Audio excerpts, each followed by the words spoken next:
Hi guys, welcome back to my YouTube channel. In this video, I'm going to show you how to turn on and turn off battery percentage on Samsung Galaxy A05.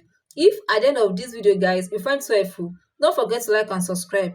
Now, how do you do this guys? First thing is to go to your phone and open up the settings. From the setting page guide, scroll up or to get to battery.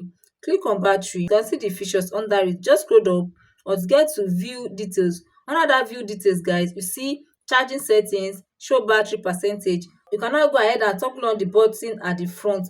When you toggle on the button at the front, you see the changes beside the battery.